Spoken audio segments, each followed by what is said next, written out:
A quick warning, this episode includes stories of violence. Please take care while listening. This is the Pulitzer on the Road podcast, connecting Pulitzer Prize winners with audiences around the country. I'm your guide, Nicole Carroll. I'm a member of the Pulitzer Prize Board and a faculty member at the Walter Cronkite School of Journalism and Mass Communication at Arizona State University.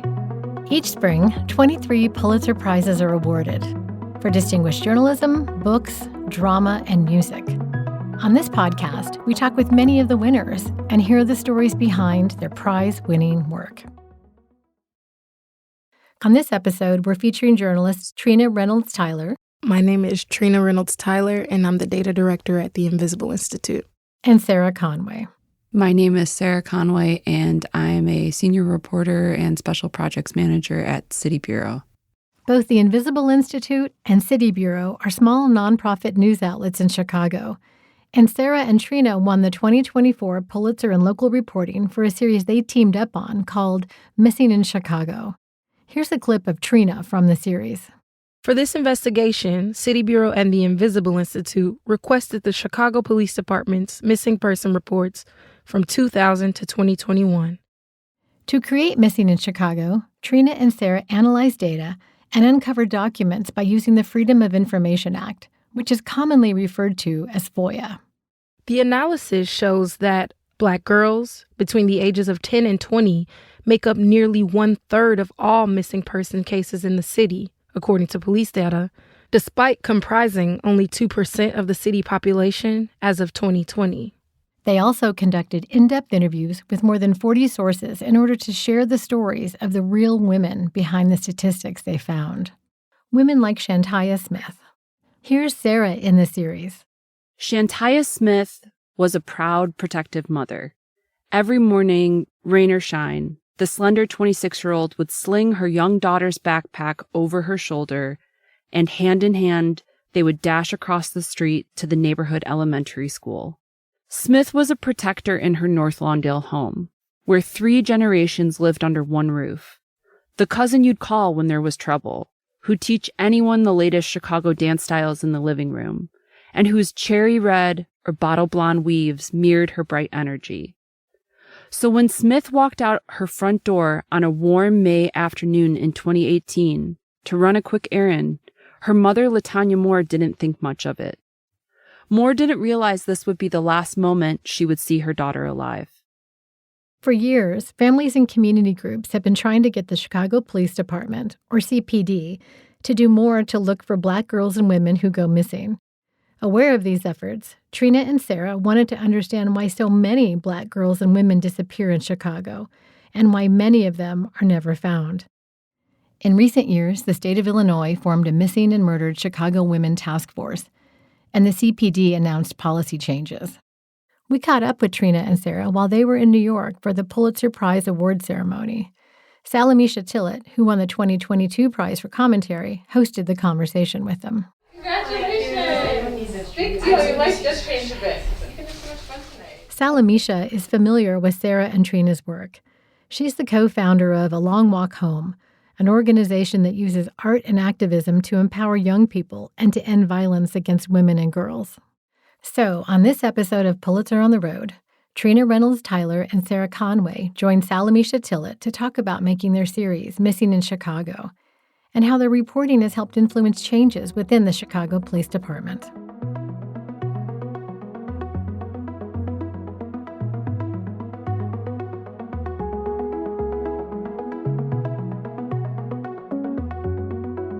We're talking today because you won the Pulitzer for local reporting for a series you worked on called Missing in Chicago.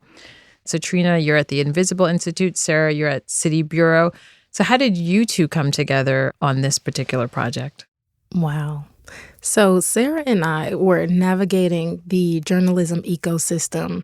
I remember I knew of Trina from the building. At the time, City Bureau was in the downstairs and Invisible Institute was upstairs. And so I remember when Sarah was holding her baby, and once her baby threw up onto my partner at the time. True story. And for a very long time, I've been really interested in the intersection between gender-based violence and policing. And I went to graduate school because I wanted to learn how to use machine learning and various data science tools to more easily access information.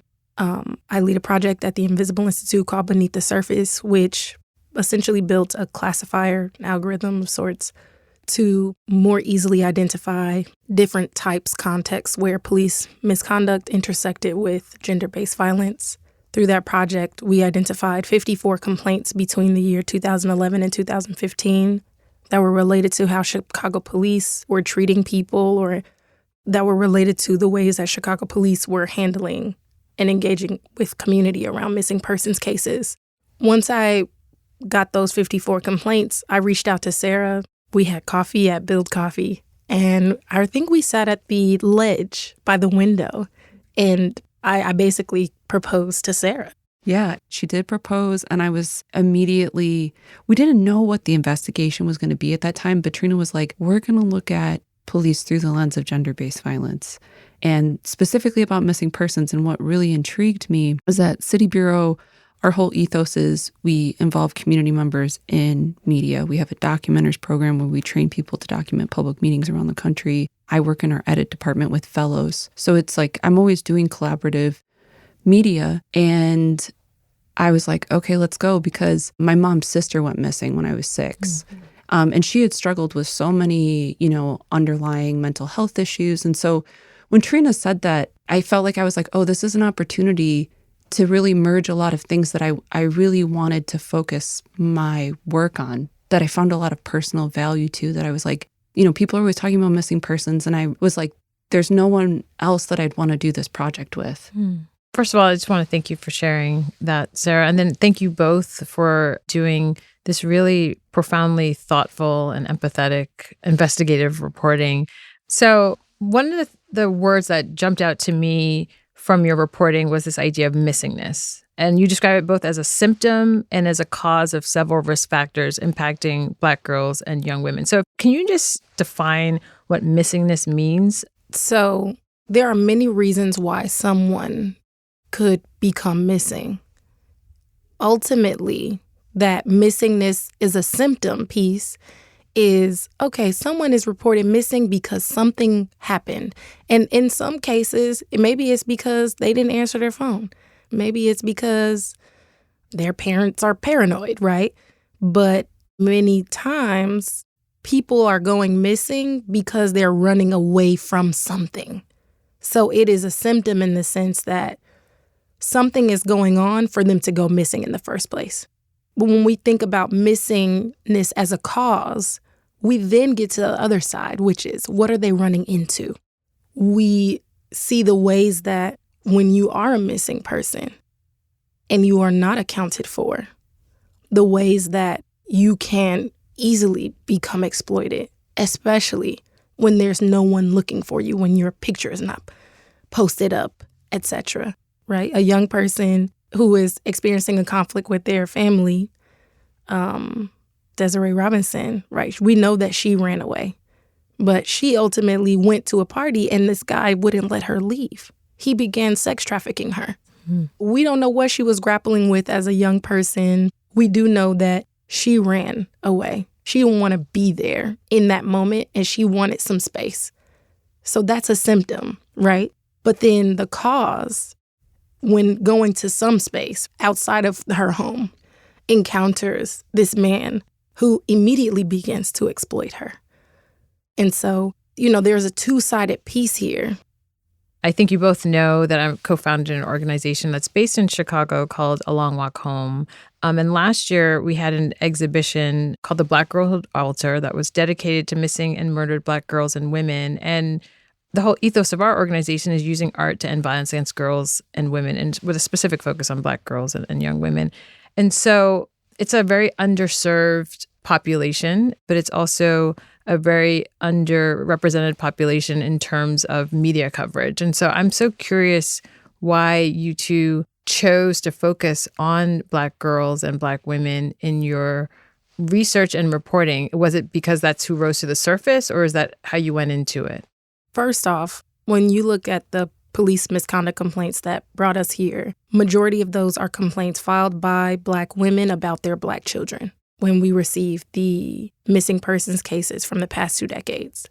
Now, the people who are reported missing the most, the cases that are most represented are Black children. But it's interesting when you break down the sex of the people, of the cases of missing persons, you see that Black males go missing at a much younger age and a much older age. But when you look at Black females, you see that there is a clear spike for Black girls between the ages of 10 and 20. I remember when you showed me the data visualization, it's literally like a spike. It's actually a mountain. Like it goes up astronomical for Black teenage girls. And so why would we not focus on people who are so disproportionately impacted? The idea wasn't to make invisible Black men and boys, where Black boys and men and boys are going missing is going to look distinctly different than the ways that Black women and girls go missing. And in order for us to really do a deep dive, it was required that we be specific and make space for a larger conversation around the pipeline while using Black women and girls as a bit of a case study. Mm-hmm. Yeah. You know, some people can critique you for being too specific. Yeah. And I bring this up because as like a Black feminist scholar and critic and activist, I also firmly believe that like an intersectional approach, like looking at race and gender and class and geographical bias at the same time, is the actual most effective way of understanding root causes. But also, I think this approach gets us to like the widest umbrella and it casts the biggest net to approaching oppression and then leading to change. So I wanted to know, is there a lens that you use to read the data differently? Is there a lens you're using to hear these stories differently? A lot of times people, they say, you're just looking at Black women and girls, you are excluding a lot of other people who are also impacted by the issue. But if we're looking at a system and Black women and girls are the people who are primarily impacted by it, it is imperative that we study their cases because we are then widening our understanding of what is possible to occur. Even when a white girl goes missing, she's going through that same system of a missing persons pipeline. And you can learn a lot, especially when you're comparing, well, this person's treated this way, this person's treated this way. But I'm not interested in just saying treat Black girls better based on how you treated this white girl. I'm interested in what is happening here. What are the risks of exploitation that occur when the most vulnerable population goes missing? Because then we are able to account for that white girl's experience and everyone else's experiences. We're making space for the narratives and experiences of all the other people who come through this pipeline.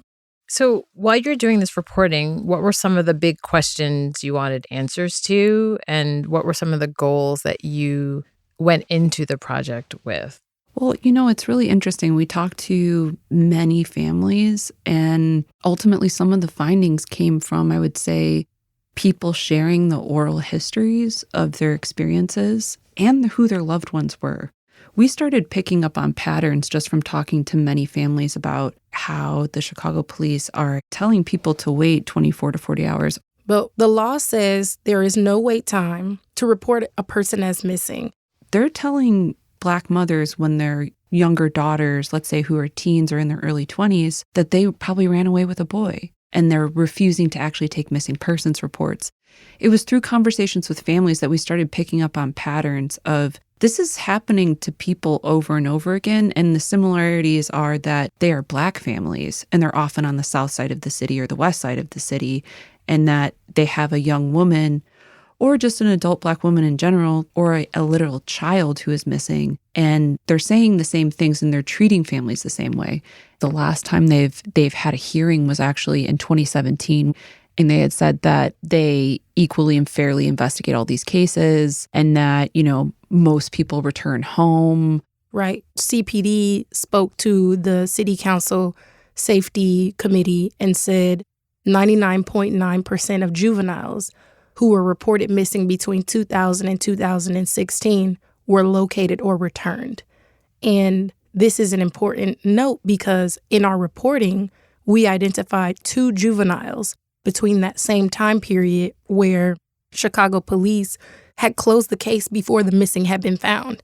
And these 2 cases were of Black teenage girls who were later found murdered. And we heard narratives from Chicago police that said, we investigate these cases equally across race, zip code, etc. Okay, what can we learn from the data that affirms what Chicago police is saying? Is what we see in the data affirming it, or actually is their data incomplete? You know, we ultimately found they're not even collecting information to evaluate how they're handling these cases for them to even make the statement. So we had questions. What is driving these cases? Why is it happening to Black girls between the ages of 10 and 20 specifically? Those are some of the questions we had before. And then by way of talking to families, we could see they were saying the same things over and over again. And you went through a lot of data, including more than 1 million police records, right? So that's enormous. One stat that is still shocking to me is the idea that missing Black girls and women between the ages of 10 and 20 make up about 30% of Chicago's police missing persons cases, and yet they constitute only 2% of the population, right? So that's like mind-blowing. And often as reporters, you build on work contributed by others in journalism and history, sociology, and adjacent fields. So can you kind of help us understand how you approached that data? Like, walk us through the process of obtaining it, and then we can talk a little bit more about translating that and sharing that in your process there too. So I went to graduate school at the University of Chicago Harris School of Public Policy. In 2019, I interned at the Human Rights Data Analysis Group, a crew of human rights statisticians, data scientists, and that's where I really got my data science training. While I was there, I was told to bring a project. So I had a PDF of all open missing persons cases. So I started ongoing FOIAing for all missing persons cases reported by Chicago police from 2000 to present. So, once you get that information, you want to analyze it. You want to think, okay, what columns, what information is Chicago police collecting? They're collecting last seen date, last seen address, but also officer arrival time. And the moment that the officer who arrived sent that information to the missing person section, and the moment that case went from the missing person section to the detectives, all the way to the close date. And so you're able to see the lifespan of a case based off of the data collected from that missing persons report. And so when thinking about the approach to the data, there's only so much information that each data set will give you access to. And then we depended on the news that was reported previously in order to add even more context. We're looking at the pipeline of a human life in some cases.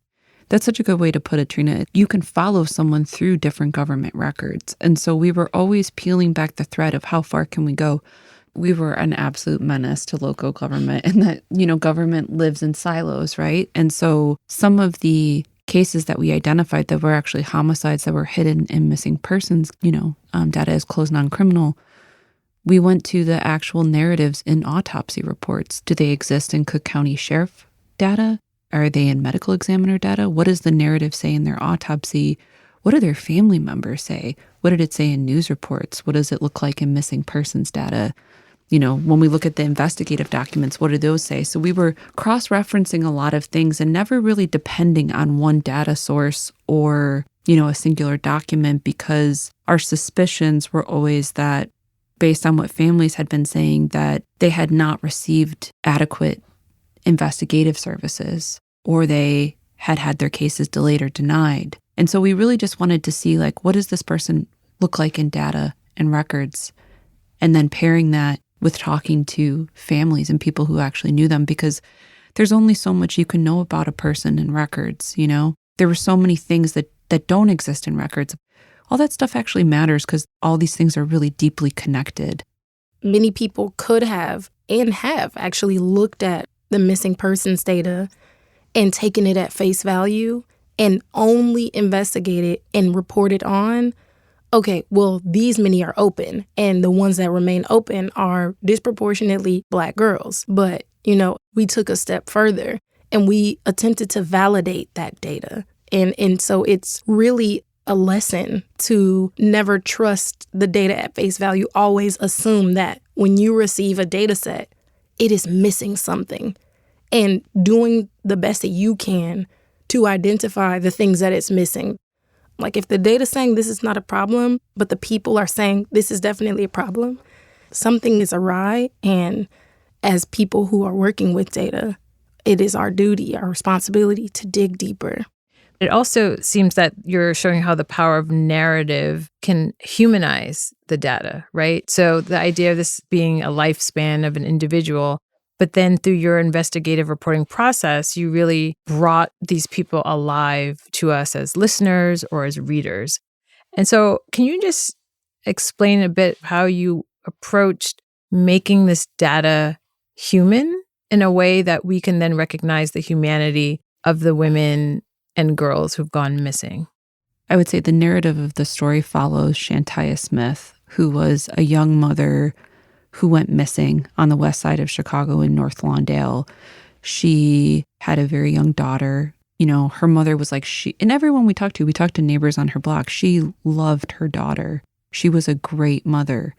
And her daughter was really at the center of her life. So we found in deeply looking at records connected to Shantaya and data that things weren't really matching up with what her mother said had happened. For instance, when Shantaya walked out the door to go on like a quick errand and never came back, we know that her mother waited some time thinking, it's a holiday weekend. Then she went in to report her daughter missing and was ultimately told that, no, she ran away with the boy. She's going to come back. And talking to LaTanya Moore, she was able to really walk us through the entire process of what had happened when Shantaya walked out the door to when Shantaya was found in an abandoned garage on the west side of the city, like a couple houses down from where they live. And so we really structured the story. It involves many family stories, but the narrative, I would say, of the piece really follows Shantaya Smith, because when we looked at different family stories, we found that LaTanya had experienced a lot of them. Police tried to deny her a missing persons report, and a detective did not show up in a quick manner to start the investigation. LaTanya felt that while her daughter was missing, that they weren't actually looking for her. She had to gather neighbors, and they had actually even gone to an abandoned building where 15-year-old Sadaria Davis, she had been found. Sadaria had been missing in the same neighborhood on the west side of the city. They had gone with bats because they were like, maybe Shantaya is being held in this building. And, and then ultimately her daughter was found very close to her house. And she was like, if police had actually been really looking for her, took this case seriously, why did this happen? And she still doesn't have a lot of answers.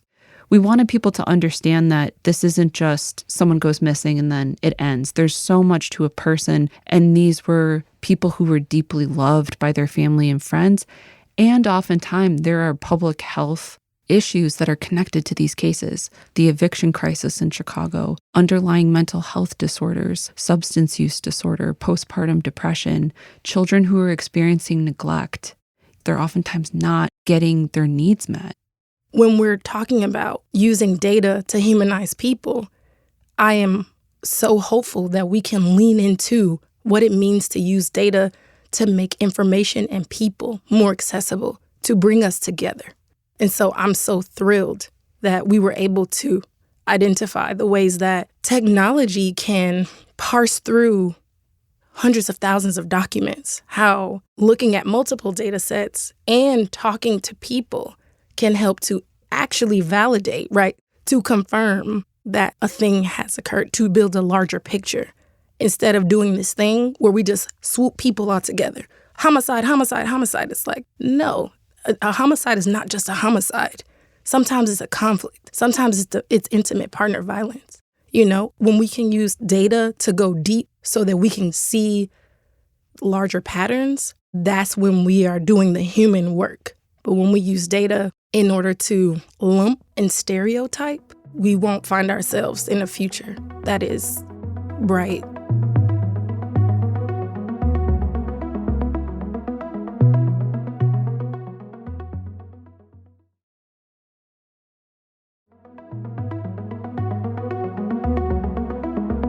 So we're talking October 2024. How has your reporting had an impact on this issue? What are some of the recent developments? The Chicago Inspector General's office included in their 2024 list of priorities, like their A1 priority was to investigate and look into the Chicago Police Department's missing persons pipeline, like how they're handling data and cases and investigative practices. In the spring, there was an ordinance that was introduced in Chicago City Council to create a task force in the city of Chicago to look into missing and murdered Black women and girls. It referenced our reporting and the reporting of Dorothy Tucker, who's a local investigative reporter who analyzed crime data to see that Black women make up a disproportionate percentage of crime victims in the city. And there was a city council committee on public safety hearing. And we testified, as well as others, about this issue, what it looks like, stories from impacted people. We had Coco in the room, the head of MOVE, Good Kids Mad City, a lot of, Ernestine Daughters, really like the community groups that have been doing a lot of organizing and work. They were there, and the Chicago Police Department was also present. So it was at the hearing that we found out, almost 1 year later, some of the impact of the reporting specific to changes that they have either made or going to make within the Chicago Police Department.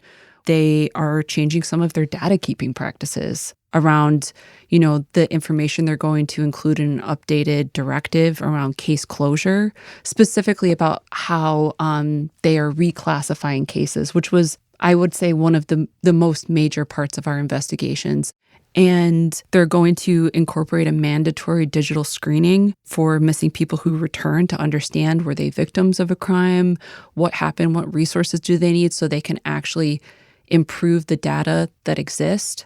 And they're going to also hire an investigative data analyst. And, they had said that they are going to create a guide for detectives on best practices and standards around investigations for missing persons cases. It was as if our testimony not only impacted the way that the Chicago Police Department is collecting their data, is doing their screenings in order to get folks to services that they need, but also equip the older people with asking deeper questions. Had they asked those deeper questions in 2017, they would have been able to come to those conclusions. But it took our reporting to push them, to equip them with information so that they could be rigorous in their questioning of, the services that are primarily responsible for responding to missing persons cases. Well, the impact that you all have had and are continuing to have kind of brings up, the power of like the single story, right? And then you all brought together so many single stories and so much data to create a larger narrative that has activated politicians, police departments, and in service of community members whose families and daughters and sisters and mothers have gone missing. So I want to ask you, as journalists, this idea that activism and journalism are supposed to live in completely different worlds. And is there a tension between these ideas? How do you see your work fitting into that conversation about objectivity and maybe justice?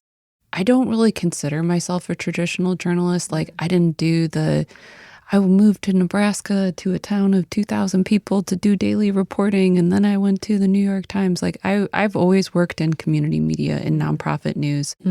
And so my personal values and the values of the organization I work at, an Invisible Institute where Trina works, like, we deeply care about our connection to and our accountability to communities and the narratives that we put out in our stories, the type of resources and information we can give people so they can make better decisions and steward their own lives.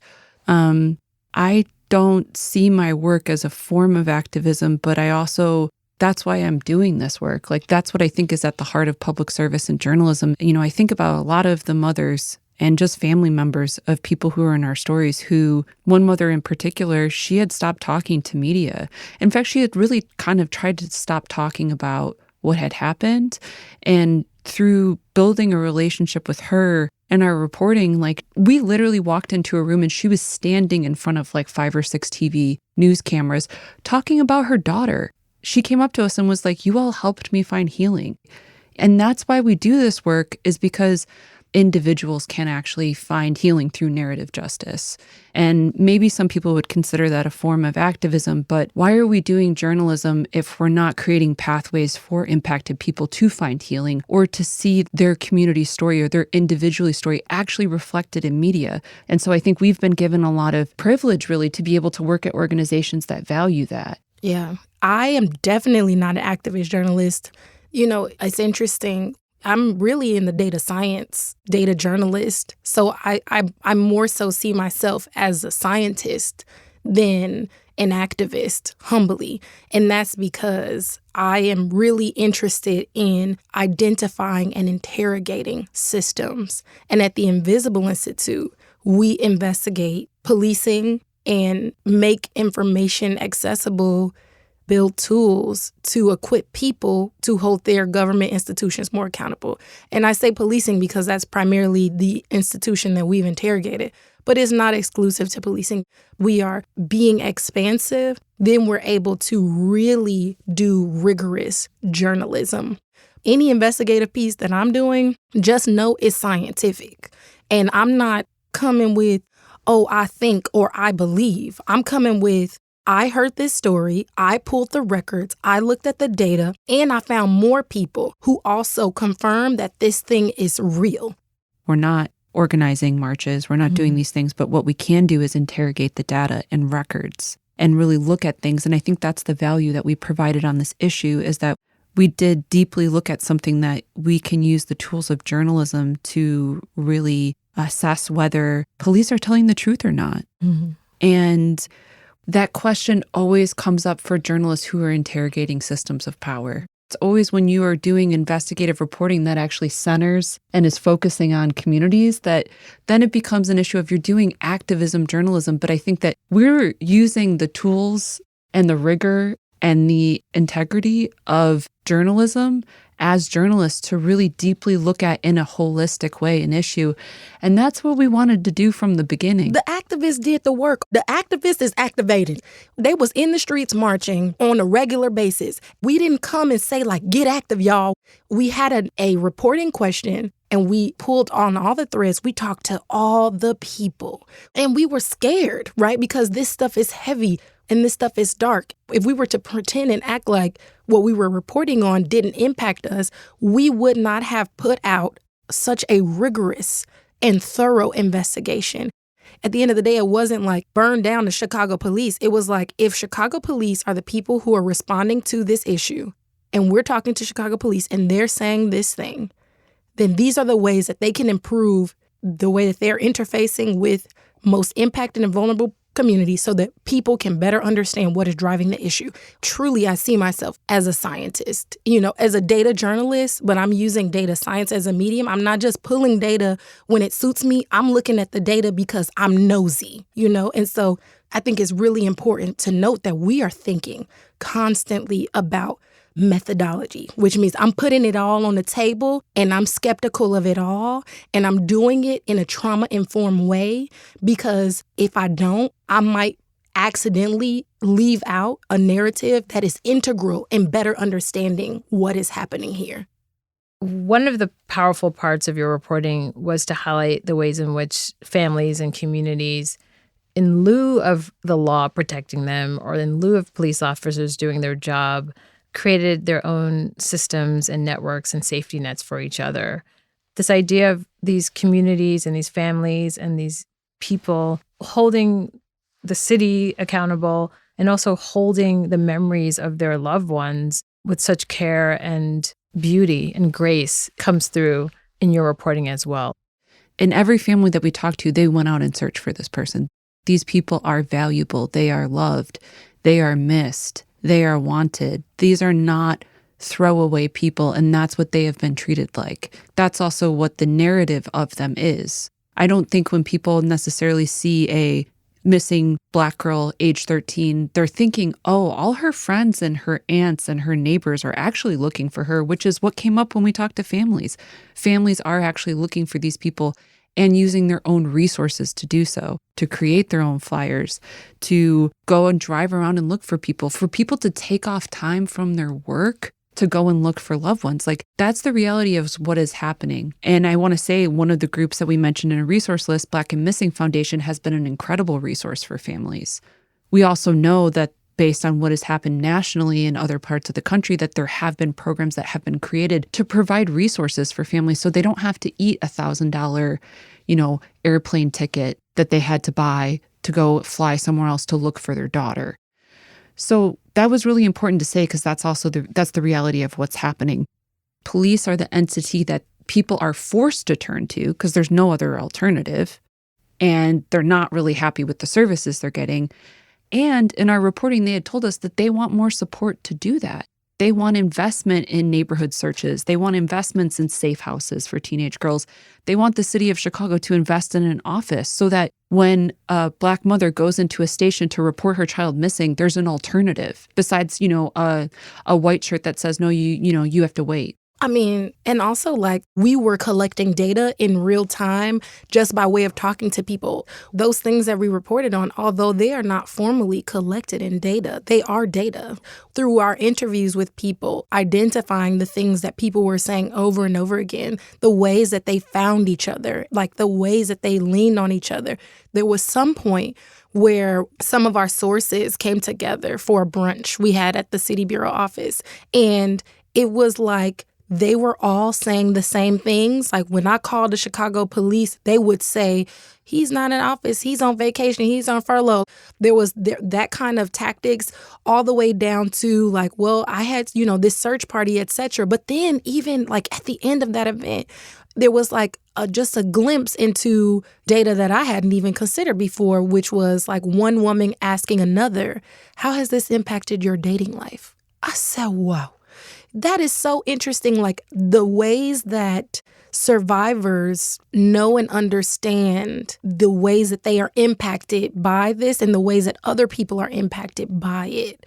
It is a form of data. If we were to pull together families of missing persons and the ways that they were impacted by the loss of their loved ones, I believe we would find ourselves in a place where we're able to collect information that will help us to understand more ways to move forward. Because if we don't collect and report on the fact that families are organizing their own search parties, that, these various models for getting activated exist, then like that data point, right, that pattern of human behavior ultimately just disappears into the wind. And one of the things that comes up listening to Trina, we heard from families about the children who were little when their aunt went missing, the way that trauma and that loss changes them. Yeah. They were like, it has changed my niece.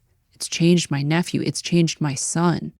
And that's not something that's really being collected, And that's that trauma PTSD piece that is through and through connected to the ways that crime and exploitation continues to thrive in some parts of the city of Chicago. It is these things that are the fallout of the neglect and mishandling of people over time, and that spillover into the generations that come afterwards. So we have to find more ways of collecting these kinds of things, and not only collecting the pain and trauma of it all, but also collecting the joy that we saw in the process, to the joy of feeling people having that support around them from their communities in real time. And I just want to say the joy is like, I think one thing we tried to be very intentional about was the love. Like, I think about Bridget Rouse, Sonia Rouse's sister, talking about her and her sister hitting the clubs in the 90s. And dancing, and how they had on their fits. I think about Takayla Tribbett's group of best friends who just celebrated her 18th birthday. Or Tammy Pittman talking about Shantae Bohannon in the kitchen talking about, look, Ma, I got a booty too, right? Like, I resonate with that, because I'm me and my mama, you know what I'm saying? Like, the way that families connect, and also the things that we totally don't anticipate, right? That stuff is important because, again, it deepens our connection, regardless of your race or your sexuality or what. It's just deepening the connection because we all love someone so deep, and we all make jokes in the kitchen. I want to find ways that we collect data on joy, because that's what keeps those memories alive. Well, speaking of joy, you won a Pulitzer. Where were you all when you found out you won, and how did you find out? Serendipitously, we were in that building that we started talking about at the beginning of this conversation. We were in Invisible Institute's office. Invisible Institute won 2 Pulitzers. Shout out to the audio team. So we were all together, and that's where we found out, and it was so joyous. Did you cry? I was bawling. I was bawling. Actually, a bird pooped on my head when I was on my way to the office that day, and I put it on my story. I'm like, a bird just pooped on me. Someone was like, "That's good luck." Da, da, da. I said, okay, we gonna see. And we definitely cried. It was ugly cry. My parents I was like, they didn't even know how to pronounce Pulitzer. They didn't even know what it was. I had to write it on a piece of paper. I had to send them. So now my dad just Googles it. He don't even say. My mama just say, she won a big award. Oh, thank you. Thank you. That's it for this episode of Pulitzer on the Road. Thank you to Trina Reynolds-Tyler and Sarah Conway, the 2024 Pulitzer Prize local reporting winners. And thank you to the Pulitzer Prize-winning writer and co-founder of A Long Walk Home, Salamishah Tillet. For more details about this work and the work of all Pulitzer winners, please visit our website at www.pulitzer.org. Please subscribe and rate the show wherever you get your podcasts. Pulitzer on the Road is a production of the Pulitzer Prize Board and is produced by Odyssey's Pineapple Street Studios. This show is hosted by me, Nicole Carroll. Our senior producer is Justine Dom. Natalie Pert is our associate producer. Our executive editor is Joel Lovell. The head of sound and engineering at Pineapple Street is Raj Makija. This episode was mixed by Marina Pais, with additional audio engineering by Pedro Elvira. Music licensing by APM, editing, promotion, and other support by Pamela Casey, Edward Clement, and Sean Murphy. Barry Finkel and Marjorie Miller are our executive producers.